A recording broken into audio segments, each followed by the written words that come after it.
Coba jawab pertanyaan dari Bapak Sinu yang setali tiga uang sama pertanyaan Kak Wendy. Bisa nggak hidup dari bermusik di Berau? Ini ngomongin kelas pekerja seni ya. Terus kalau iya, bagaimana cara kita mencapainya, ya kan? Konkretnya, bukti konkretnya. Kalau saya kalau untuk jadi primer job nggak bisa, pekerjaan utama nggak bisa. Tapi kalau untuk secondary job itu bisa, yang saya jalanin. Nah, kalau metodenya, kalau saya pribadi strategi saya adalah kita melihat berapa peluang sektor musik yang bisa kita masukin. Sektor musik kan banyak nih, arranger, komposer, kreator, terus player. Yang saya bisa, pokoknya yang saya bisa kerjakan, saya sikat semua tuh. Kayak kita nih lagi rame kan, mau FLS 2N kan, pasti pada udah kebagian nih. Tender nih, FLS sebagai komposer. Terus nanti job-job HP sebagai player. Sama saya ada partner nih, kami punya daily job ya, reguler. Itu dulu bentuknya sama Uling kan. Strategi marketingnya sederhana aja. Kalau mau ngalahin band-band kayak Kak Gusti Ateng, kami udah mungkin bisa ngelawan. Kami bikin akustik karena dulu nggak ada akustik. Akhirnya kami punya Locita. Kalau ditanya bisa buat hidup, jangankan buat hidup, buat kawin bisa kan, Ling? Bisa insya Allah. Bininya super tuh. Itu kalau dari reguler, tinggal market kita aja sih, ngeliat pasarnya kayak gimana kan ya. Terus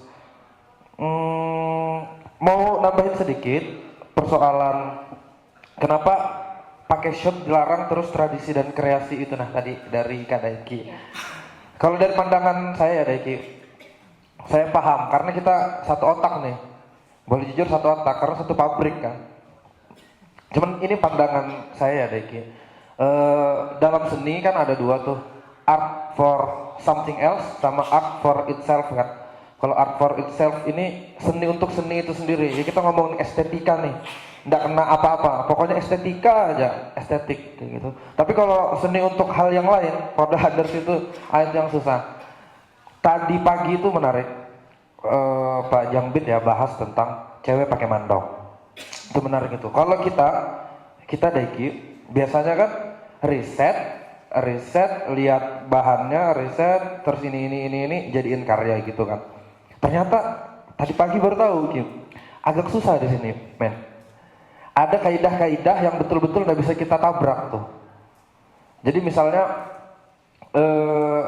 kalau saya ya, misalnya dihadapkan dalam situasi begitu, ketika nanti saya berkarya akan menyinggung atau menyakiti perasaan suatu kaum nih, atau suatu suku tertentu, kalau di Berau mending nggak dulu deh. Kalau saya pribadi ya, Deki ya, karena berangkat tadi, dan juga kenapa zaman dulu maaf tadi bahasanya telanjang dada kan, habis itu mereka punya kostum, semua itu karena tadi seperti yang saya bilang, seni itu berkembang seiring dengan jiwa zaman. Pada zaman itu mungkin budaya udah masuk, agama udah masuk, akhirnya mereka berubah, berbenah, sistem adatnya berubah, mungkin dari yang dulunya ndak pakai baju sekarang menari pakai baju. Akhirnya ada akulturasi lagi, dari dulunya yang pakai daun kayu, akhirnya pakai manik-manik kan kayak gitu, terus berkembang.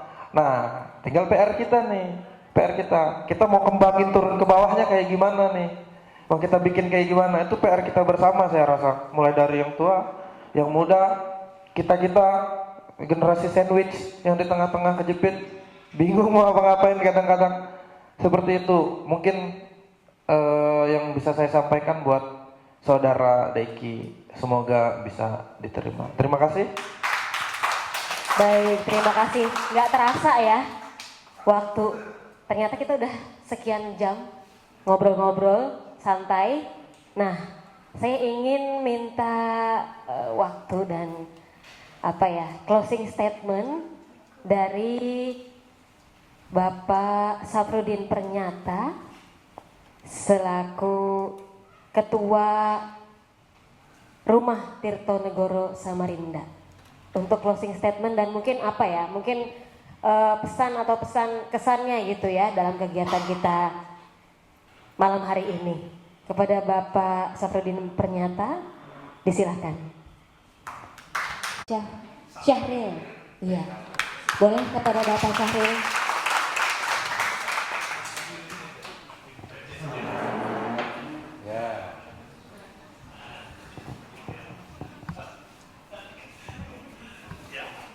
Assalamualaikum warahmatullahi wabarakatuh. Waalaikumsalam warahmatullahi wabarakatuh. Ini adalah sebuah status yang ditulis di sebuah akun Facebook, terdiri dari 6 alinea pendek-pendek. Saya bacakan saja. Siap. Judulnya Seniman Berau Ngobrol. Ini barusan saja di-upload. Nanti saya beritahu. Tanpa rencana, bersyukur bisa mendengarkan ngobrol santai tentang seni, ngobras tani yang dilaksanakan oleh Dewan Kesenian Daerah Berau di Gedung Balai Mufakat Tanjung Redep. Ngobrol santai berlangsung hangat dan meriah, menghadirkan Kamarudin, penulis lagu. 2 lagu diantaranya sudah didaftarkan hakinya oleh Dinas Pariwisata Berau. Ada juga Wawan Setiawan, etnomusikolog, pemusik sape mengikuti zaman. Ada pula Hajah Putri Arafah, pemilik Putri Maluan Batik yang karyanya juga sudah didaftarkan hakinya, dibantu oleh Disperindak Berau. Yang tak kalah menarik adalah Wahyudi, penata tari tradisi Berau. Saya perantau dari Nunukan. Alhamdulillah diterima di Berau dan dihargai. Katanya, seraya mengisahkan betapa getirnya kehidupan yang pernah dia alami. Pernah untuk makan saja selama 3 bulan, sulitnya bukan main, kata Wahyudi. Lalu tulisan ini ditutup dengan alinea yang berikutnya. Saya mendampingi Safril Tehanur, Ketua Dewan Kesenian Daerah Kaltim, dan Amin Wangsi Talaja yang kebetulan sedang berada di Berau dalam rangka sebuah program kepenulisan. Itu, tahukah tuan-tuan dan puan-puan siapa yang menulis status ini? Yang menulis adalah Pak Safrudin Pernyata yang tadi pertama disebut. Mohon berdiri Pak Safrudin biar wajah gantian. Rupanya Pak Syahril membacakan status yang dibuat Pak Safrudin. Bagaimana ini? Jadi ketika tadi tuan-tuan di panggung ini ngobrol, dia tuh asik, itu tafakur, saya kira wirid.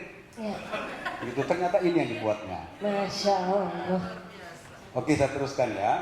Oke, masih ada. Baik. Enggak, saya bukan hanya membacakan, rugi saya kalau. Oh itu sudah. Jadi begini, benar sebetulnya kami bertiga ini dengan Mas Amin Wangsi Talaja ini datang ke sini dalam rangka sebuah program pelatihan kepenulisan untuk, boleh Pak Amin diceritakan ya, lomba cerita rakyat yang akan dihelat oleh Dinas Pendidikan dan Kebudayaan Provinsi Kalimantan Timur dalam waktu dekat ini. Gitu loh. Lalu tadi katanya kita rupanya ada acara ini kita datang yuk. Nah, datanglah kami ke sini. Saya, Pak Safrudin dan mungkin juga Mas Amin sebetulnya bukan baru kali ini ke sini. Saya sudah sering kali. Mungkin sebagian Anda belum lahir ketika kami pertama kali ke sini. Sejak Berau ini bahkan traffic light aja belum ada. Lampu merah di jalan itu belum ada, kami sudah ke sini. Pisah apalagi belum ada, ya kan, dan seterusnya. Nah, jadi interaksi dengan Berau sebetulnya bukan baru kali ini. Bahkan yang tadi siang menjadi narasumber Anda, Bapak Mapasikra ya, itu adalah sohib lama saya dan juga sohibnya Pak Safrudin yang dipertalikan oleh minat yang sama atas teater. Jadi Berau itu cukup beruntung sebetulnya karena memiliki sosok seperti Pak Mapasikra, karena dia mewarisi ilmu teater yang diturunkan oleh Rendra. Rendra menurunkan ilmunya kepada Untung Basuki, Untung Basuki menurunkan ilmunya kepada Pak Mahasikra. Itulah yang disebut dengan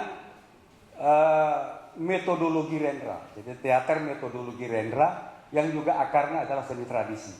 Gitu.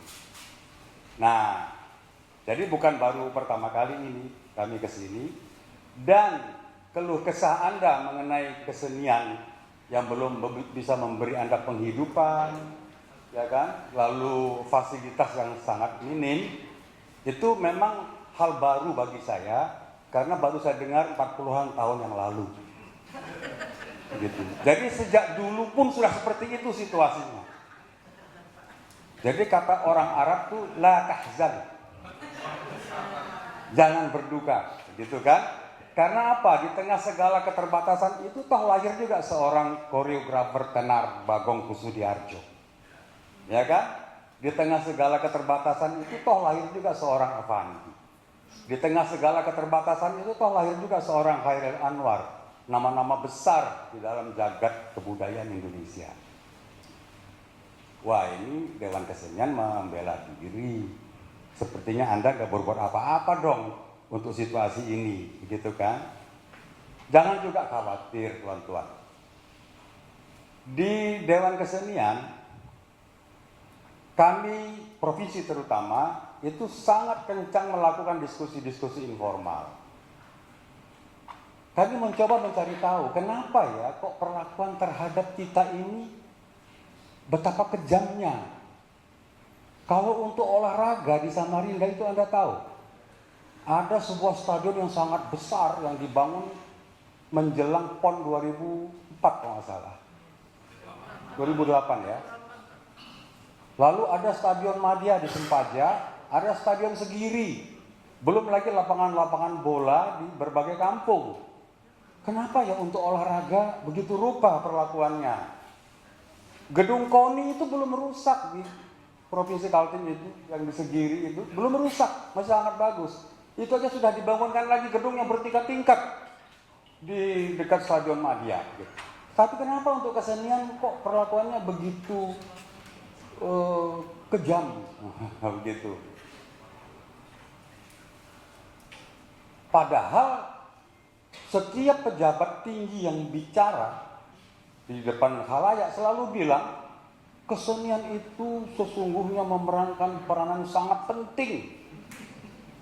Kesenian itu berada di jajaran terdepan dalam sistem ketahanan nasional. Contohnya gampang saja.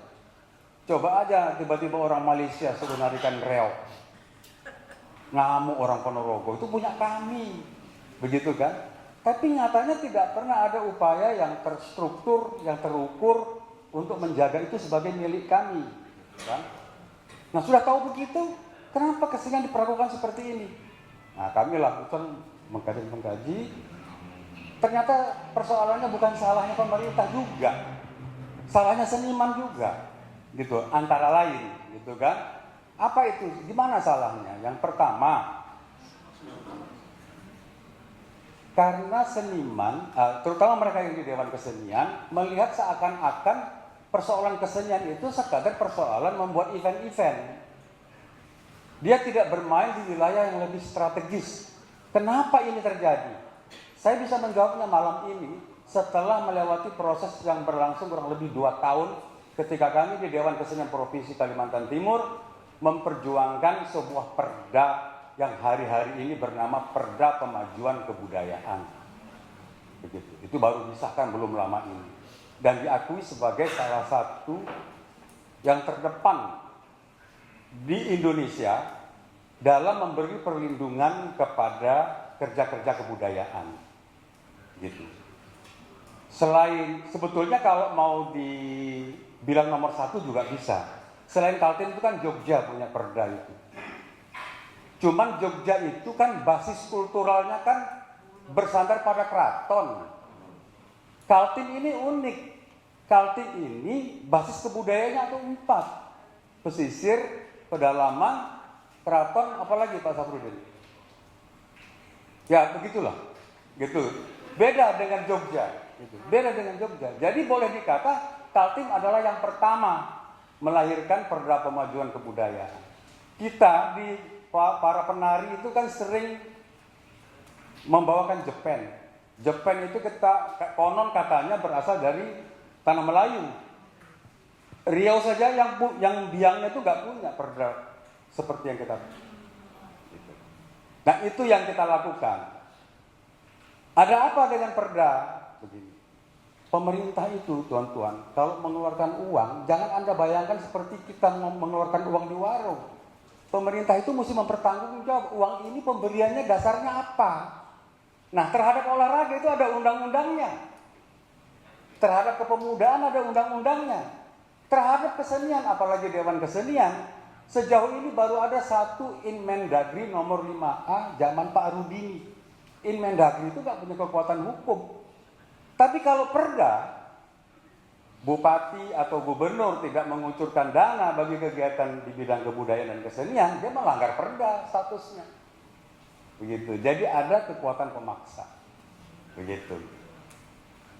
Nah, setelah ini di level provinsi kita juga sedang memperjuangkan pergub tentang kelembagaan Dewan Kesenian supaya Dewan Kesenian itu diakui eksistensinya. Sebaliknya, menurut kami, Dewan Kesenian pun atau masyarakat kesenian pun perlu melakukan semacam introspeksi. Lembaga bernama Dewan Kesenian ini sebuah lembaga event organizer atau dia ini adalah lembaga semacam asosiasi seniman. Beda kan? Kalau dia event organizer, dia barangkali cukup puas bikin lomba. Tapi kalau dia adalah semacam asosiasi seniman, dia mestinya bekerja di tengah-tengah, di satu pihak bersama pemerintah, di pihak lain bersama seniman. Tetapi dia tidak mengerjakan proyek-proyek kesenian itu bagi dirinya sendiri. Itu di antara kesimpulan diskusi-diskusi kami selama ini. Karena nggak bisa kita pungkiri, ada juga memang sebagian Dewan Kesenian itu yang menganggap dirinya event organizer aja. Lalu dia punya grup sendiri. Kalau ada event, ya grupnya sendiri aja. Padahal masyarakat kesenian itu kan terserak di mana-mana. Gitu loh. Bagaimana orang seperti Pak Kamarudin ini bisa diayomi. Bagaimana seni tradisi di hulu, di daerah-daerah terpencil itu bisa dipikirkan gitu loh. Ya dalam contoh yang agak sombong, ya seperti Dewan Kesenian Provinsi memperjuangkan perda itulah. Akhirnya, seperti itu. Tapi ini bukan majelis saya. Ya kan? Kepada teman-teman seniman, la tahzan, jangan berduka bahwa orang-orang besar dalam jagat kesenian Indonesia juga mengalami seperti yang Anda alami dan toh mereka menjadi besar. Anda tahu lukisannya Joko Pekik itu, barangkali Mas Wawan bisa tahu karena dia pernah di Jogja kan, atau lukisannya Nasirun yang sebesar itu, separuhnya layar itu Anda tahu berapa harganya? Mas Wawan tahu? Hah? Enggak, harga lukisannya. Ya, 1 miliar.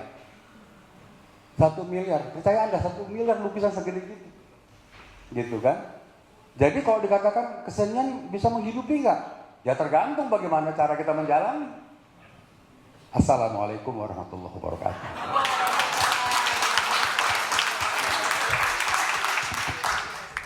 Tapi kita juga meminta kesempatan kepada Pak Aan ya untuk closing juga Pak. Iya kan dari provinsi udah, Kabupaten Berau. Silahkan. Pak Sapudin?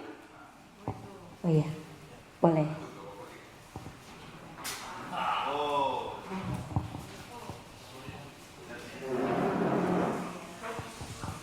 Baik, terima kasih. Sini aja.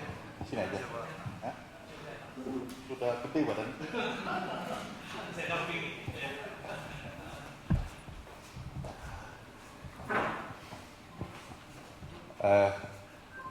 Yang saya hormati Ibu Lucy,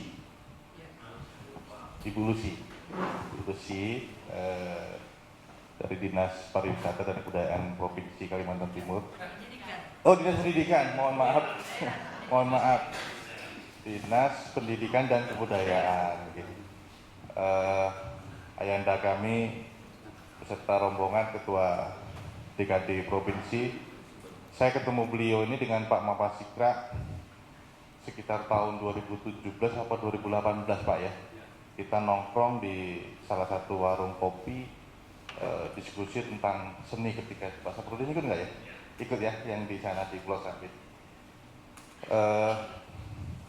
Setelah itu baru ini lagi kita berjumpa Pak. Mohon maaf Pak atas kepakuman kami di Berau.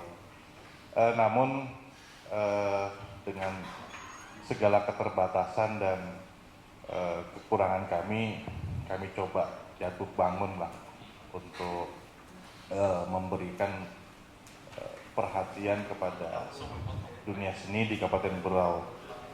Tadi sudah banyak sekali ilmu yang kita dapat mulai pagi sampai saat ini, dan beberapa informasi, materi-materi baik ide maupun ilmu baru yang kita dapat pada hari ini. Teman-teman panitia sudah meresume, mencatat informasi-informasi yang kita dapat mulai pagi tadi. Mudah-mudahan dari informasi itu nanti secepatnya Dewan Kesenian Kabupaten Berau akan menyusun program, yang mana program ini tentunya bisa bermanfaat buat kita semua, baik Kabupaten Berau secara umum, Dewan Kesenian, dan secara khusus buat para pelaku-pelaku seni di Kabupaten Berau. Bicara seni ini, kalau saya pernah dapat dari senior-senior saya, seni ini adalah sentuhan nurani. Sentuhan nurani. Jadi yang dimaksud dengan sentuhan nurani itu tentremnya, ayemnya jiwa, tentremnya suasana. Jadi dengan seni ini seperti yang disampaikan Pak Ketua tadi, pemerintah daerah, provinsi maupun pemerintah pusat sekalipun, seni ini sebenarnya secara teori dikedepankan, secara teori, tapi prakteknya terbelakangkan ya Pak ya, Pak Ketua ya. Kenapa demikian? Sebenarnya kalau kita bicara agama ya, Islam khususnya, seni ini dari dulu sudah dipakai sebagai media untuk dakwah. Kalau kita membaca sejarah misalnya Wali Songo dan sebagainya. Begitu juga di negara-negara konflik. Dulu Belanda dengan Indonesia, bagaimana kita bisa berdiskusi dengan orang Belanda? Dulu dengan cara dilakukan pagelaran-pagelaran seni. Nah, ketika seni Indonesia ditampilkan, ketemu dengan orang Belanda, terjadilah negosiasi. Begitu juga dengan, kalau saya pernah belajar juga di Jawa itu ada namanya tayub. Tayub itu tatanan guyub, makna yang terkandung. Jadi kalau ada masyarakat yang sedang dalam situasi tidak baik-baik saja, bagaimana para nenek moyang kita dulu menyatukan masyarakat itu supaya hidup rukun dan damai gitu ya, dengan pertunjukan seni. Nah sebenarnya seni ini memang dikedepankan sejak dulu sampai sekarang, tapi prakteknya seperti yang dikeluhkan dan disampaikan oleh Bapak Ibu tadi, harapannya kita semua tentunya yang hadir pada malam hari ini ada perbaikan perhatian ya dari pemerintah, khususnya Berau lah, pemerintah Berau, agar kita semua ke depannya lebih baik lagi. Mungkin itu dari saya ucapkan terima kasih yang sebesar-besarnya kepada segenap panitia yang sudah susah payah bekerja siang dan malam mulai 1 minggu yang lalu. Saya juga atas nama pengurus Dewan Kesenian Daerah mohon maaf kepada panitia dan kepada tamu undangan sekalian jika dalam pelaksanaan kegiatan Ngobras kami pada pagi hari ini terdapat banyak kekurangan, kekeliruan, dan cara penyambutan kami mungkin kurang berkenan di hati Bapak Ibu sekalian. Kami atas nama Dewan Kesenian Kabupaten Berau mohon maaf yang sebesar-besarnya. Terima kasih. Wassalamualaikum warahmatullahi wabarakatuh. Waalaikumsalam warahmatullahi wabarakatuh. Terima kasih kepada Pak Aan. Bagaimana? Pak Saprudin? Boleh Pak? Iya.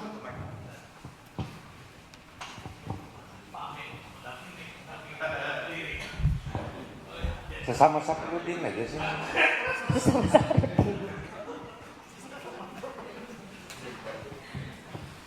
Assalamualaikum warahmatullahi wabarakatuh. Waalaikumsalam warahmatullahi wabarakatuh. Bismillahirrahmanirrahim. Wassalatu wassalamu ala asyrofil anbiya'i wal mursalin wa ala alihi wa sahbihi ajma'in.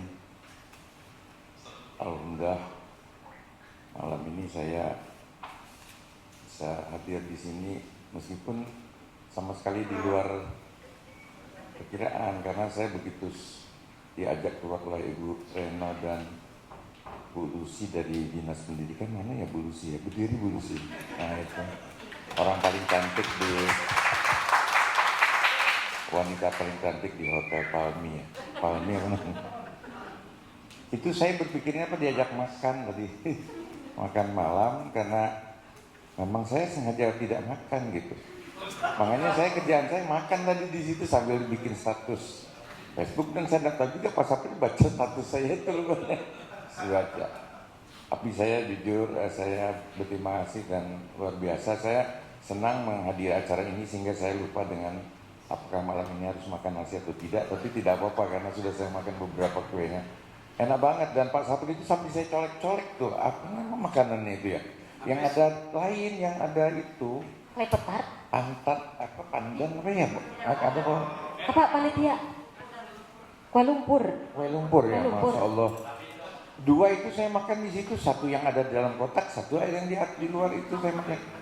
Enak banget itu. Yang kedua saya menyampaikan sukacita saya lah, karena Berau termasuk Pak April, Berau itu bagi saya rumah kedua setelah Samarinda.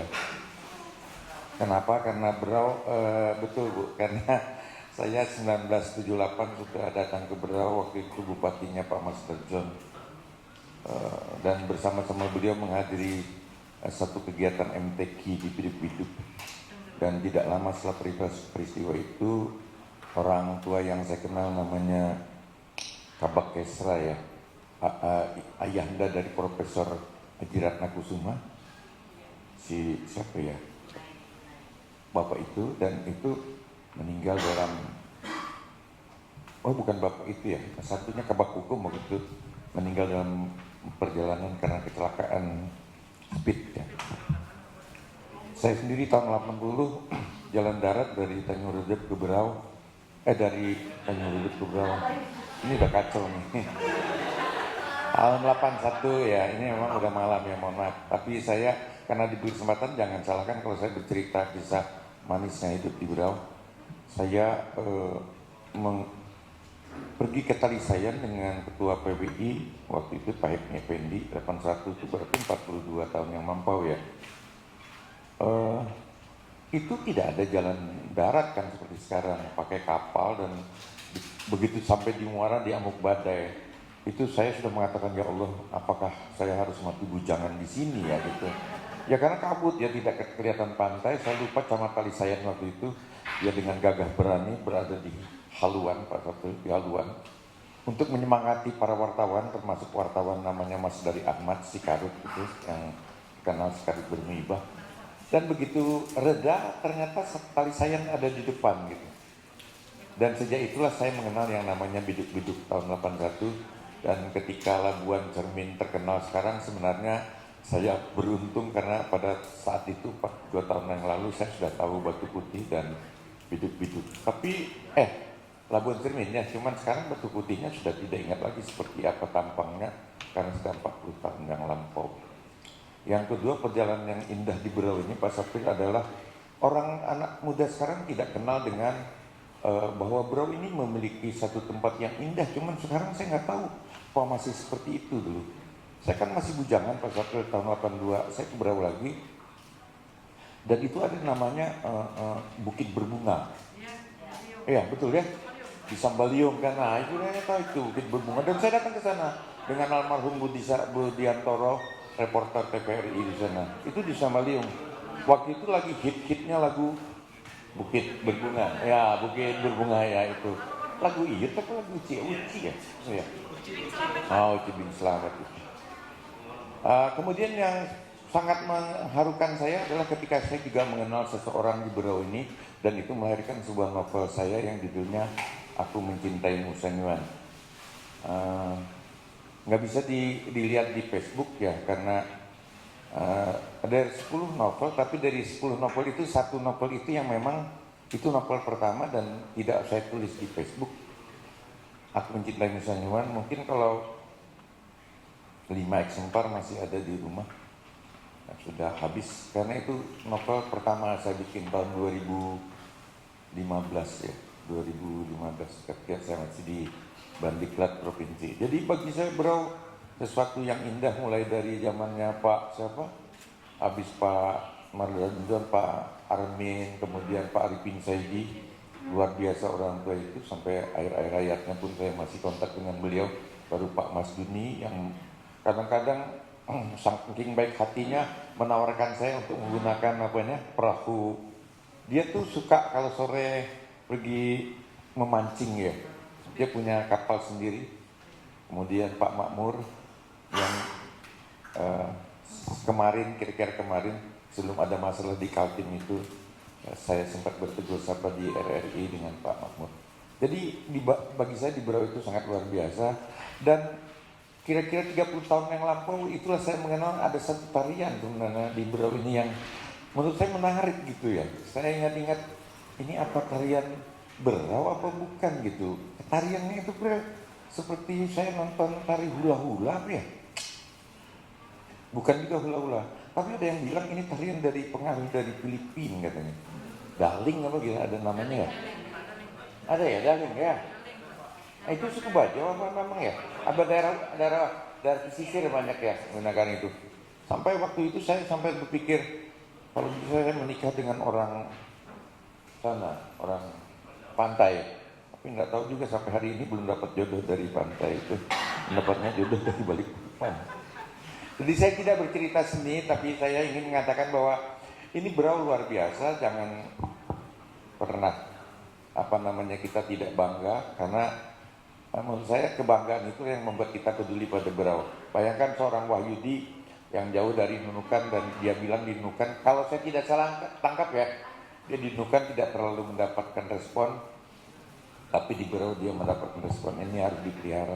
Ada 2 hal hebat yang harus dijaga di Berau ini, yaitu warisan Pak Benda yang namanya Kesultanan Gunung Tabur dan Sambalio. Itu juga luar biasa. Tentu setiap kesultanan memiliki ada yang namanya budaya pesisir tadi Kak Pasapil, tapi ada budaya kesultanan dan budaya pedalaman. Yang terakhir, saya ingin kawan-kawan di Berau menyenangkan hati dengan begini. Jangan pernah kita mikirin gedung-gedung gitu dah. Iya, karena sakit hati Pak. Saya berkesenian sejak 75 nih sama Mas Saprin di Samarinda, Dewan Keseniannya dipimpin oleh Pak Rijani. Itu 75, kalau sekarang 2023 Pak Saprin 48 tahun. Dan belum ada juga gedung Dewan Kesenian itu. Jadi kalau mikir itu nanti kesian kawan-kawan, frustrasi. Kita berkarya saja, karena tugasnya seniman itu berkarya. Kalau dia dapat duit dan bisa makan nasi itu alhamdulillah. Kalau dia berkarya itu dapat duit, bisa punya mobil, punya rumah, punya bini cantik, anak yang soleh, itu luar biasa. Tapi berkesenian itu menurut saya ada satu pertanggungjawaban, yaitu yang disebut dengan pertanggungjawaban vertikal. Selalu saja sampaikan pesan melalui kesenian itu untuk pertanggungjawaban vertikal. Dengan cara begitu, maka sesungguhnya berseni itu adalah ladang ibadah. Billahi taufiq wal hidayah. Wassalamualaikum warahmatullahi wabarakatuh. Waalaikumsalam warahmatullahi wabarakatuh. Iya, baik, terima kasih kepada para narasumber yang luar biasa pada hari ini. Ayahanda Kamarudin, Bunda Putri, Kawawan, dan Kak Yudi, terima kasih banyak. Semoga dari obrolan kita malam ini ada manfaatnya dan dapat diridhoi oleh Allah Subhanahu wa taala. Amin ya rabbal alamin. Baik, terima kasih. Saya Risna Herjayanti memohon maaf jika ada salah kata dan perbuatan. Semoga kegiatan Ngobras Tani ini ada selanjutnya lagi. Amin ya. Oke, kalau begitu saya mengucapkan wabillahi taufik wal hidayah. Wassalamualaikum warahmatullahi wabarakatuh. Baiklah, kami mohon untuk sejenak bertahan karena setelah ini kita akan melakukan sesi foto bersama dengan keempat narasumber kita, Mbak Moderator, dan tidak lupa juga kami dengan hormat mengundang Bapak Syafruddin Pernyata, yaitu budayawan dan juga Ketua Rumah Tirtonegoro Samarinda. Kemudian kami juga mengundang Bapak Syahril Nurteva, sastrawan atau penulis dan juga Ketua DKD Provinsi Kalimantan Timur untuk maju ke depan bersama untuk melakukan sesi foto bersama. Kemudian kami mengundang Mas Amin sebagai sastrawan dan penulis dari Kantor Balai Bahasa Provinsi Kalimantan Timur, dan juga kami dengan hormat mengundang Ibu Lucy yang merupakan tamu dari Dinas Pendidikan dan Kebudayaan Provinsi Kalimantan Timur. Tidak lupa didampingi dengan para ayahanda kita, Bapak Ketua DKD Kabupaten Berau, Bapak Aan. Siap. Kami juga mengundang Ibu Retno sebagai dari Dinas Pariwisata, Kebudayaan dan Pariwisata, dan kami mengundang Bapak Saprudin Itur. Dipersilahkan Pak dengan hormat untuk melakukan sesi foto bersama. Kami juga mengundang Bapak Erson Susanto, Kak Ican. Semoga berkenan untuk melakukan sesi foto bersama. Setelah ini kita akan sesi foto bersama seluruh panitia. Ini adalah request dari Ketua DKD Kabupaten Berau. Jadi bersiap-siap panitia, setelah ini kita ada sesi foto bersama.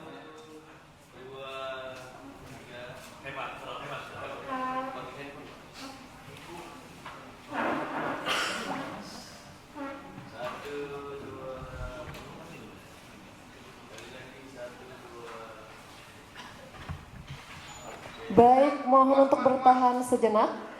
Untuk sejenak, mari seluruh panitia bergabung dengan para narasumber, seluruh tamu undangan. Boleh para tamu undangan untuk bertahan dulu. Kita melakukan sesi foto bersama seluruh panitia sebagai kenang-kenangan bahwa pada hari ini kita telah mengadakan Ngobras Tani yang pertama. Ini adalah merupakan sejarah bagi Kabupaten Berau. Di dalamnya juga terdapat aspirasi dan harapan yang sudah disampaikan sejak pagi hari. Jadi ini adalah sebuah sejarah bagi kesenian di Kabupaten Berau karena telah berhasil mengadakan talk show. Dan juga acara ini dipersembahkan oleh Dewan Kesenian Daerah Kabupaten Berau bekerja sama dengan para anak muda, yaitu sahabat dekade dan seluruh sponsor-sponsor.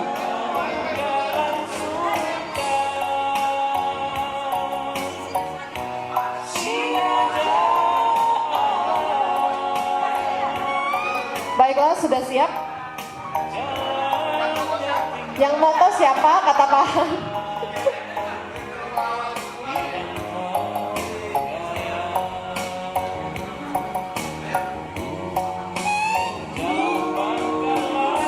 Silakan bergabung Pak Saprudin.